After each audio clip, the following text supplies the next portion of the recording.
Hey everyone, David Nagel here. Today I'm outlining the universal laws. I'm going to be giving you a quick summary, my own journey with the laws, and so much more. Make sure that you subscribe so that you don't miss my in-depth videos on each law that's coming out every week. And comment below on which law excites you the most. Roll the intro.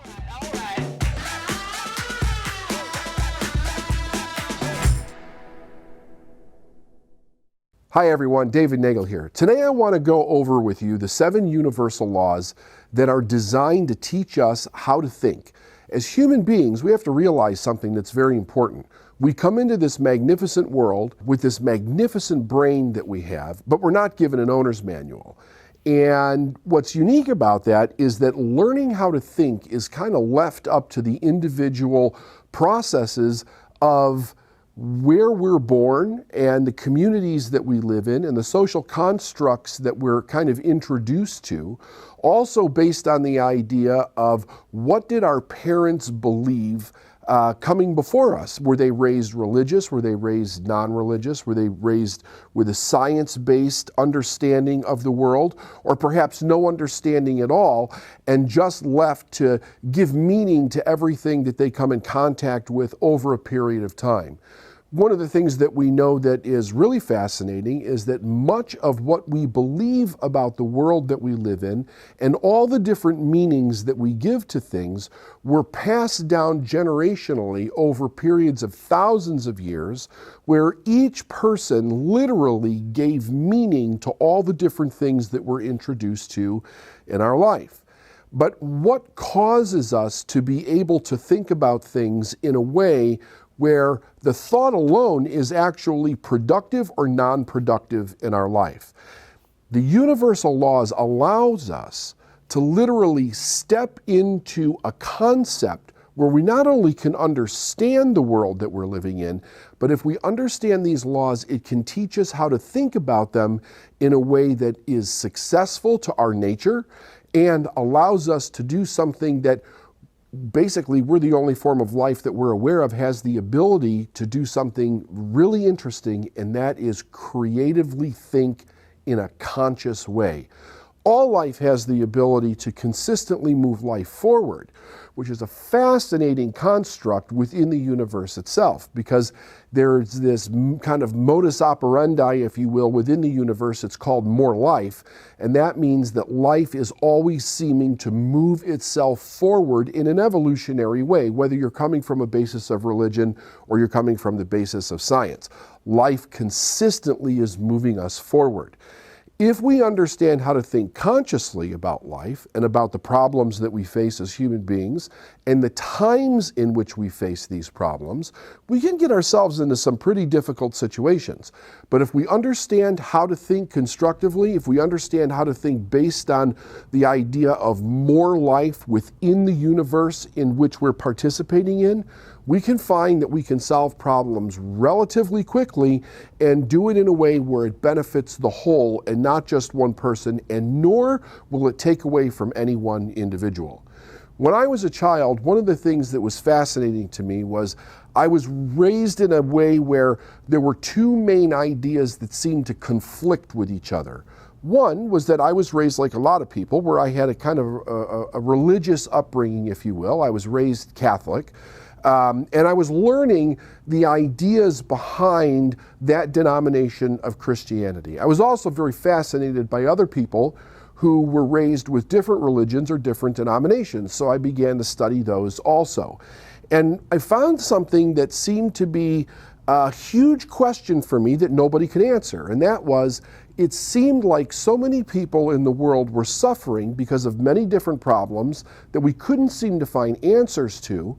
But if you were studying it from a religious perspective, we were also hearing at the same time that we come from a loving God. Well, as a curious child, I would ask people, could you please explain this to me, because I don't understand it. It seems to conflict with the idea that we come from a loving God, like the wars that are going on in the world and the prejudices and the racisms and the things that people apparently seem to do wrong to hurt each other. That doesn't seem like there's a loving God involved in there in any place. But nobody could really explain it to me as to why we're given this idea that we're created by this loving God, but this loving God also created a situation where people were living in, participating in, and also being the victim to immense suffering. And shortly after a period of time in my life going through my own problems, I came across what is known as the 7 universal laws that really started to teach me how to think. But the people that I came across as I was going through my adult life didn't seem to know that these laws even existed. I had to find people that taught me how to think with these laws. So let me just run through the laws with you really quick. These are the 7 laws of the universe. The perpetual law of transmutation of energy, the law of cause and effect, the law of vibration, the law of polarity, the law of rhythm, the law of relativity, and the law of gender. We find these laws absolutely everywhere in the universe, and we see that everything operates by these laws in one way or another if you actually understand how they work, which I'm going to go through more in depth in a future video. So what is it that we want to know about these, and why is it so important? Well, the idea is this. People really seem to suffer in this world of ours because of one major problem.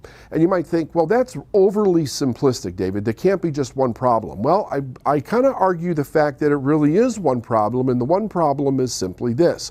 We do not understand how to think correctly.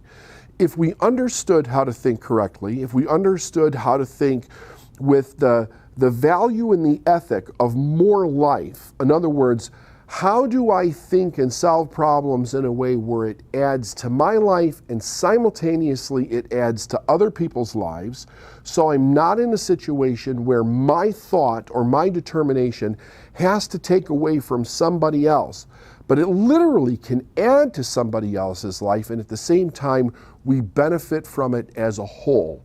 As a planet, we have almost 8 billion people on our planet right now, and the truth is, and this is not a destructive criticism, it's a very constructive idea, that most of us really don't know how to think because we're not taught how to think. Here's what we are taught. We are taught the different meanings that people have given to everything that we experience in life. Those meanings have been handed down for generation after generation for thousands of years. We were not given a manual to teach us how to think about everything that we're introduced to in our life. So we're kind of left up to giving things meaning, but usually those meanings are based on how we experienced and interacted with different things. Of course, then that causes us to get emotionally involved in things. Those emotions then have a tendency to help us create stories, and those stories are then passed down to the next generation of individuals. But nobody's actually stopping to say, is what I think, how I feel about something, is this actually true? Or is this just something that was made up and passed down from one generation to another, and yet I have to live with this idea and the result of this idea because somebody else told me that that's the way that it is? The benefit of understanding these laws and understanding how to think successfully is that we literally can think in a way where it benefits my life, it benefits your life, and then we can do something amazing from that premise. And that is, we can create. We can create more life, we can remove problems, we can solve problems, we can get to solutions, and we all can live a better life together and live in harmony with each other instead of fighting and judging and killing each other and being critics of things that just do not progress humanity forward in any way, shape, or form. One of the reasons that I want to talk about this today is because we're currently living in a worldwide crisis, and it's a crisis of meaning. We're literally arguing and fighting and disagreeing over the meanings of things because we don't have any place to go to say, here is a constructive meaning that we can all agree upon so that we don't have these conflicts. If we could get there as a people, we could find that we really could live a life of peace and harmony and love. And that's what I'm going to attempt to show you how to do with the 7 universal laws. Thank you so much for watching. Make sure that you like, comment, and subscribe so you don't miss any of my upcoming universal law videos. I'll be dropping a new one each week. See you again soon.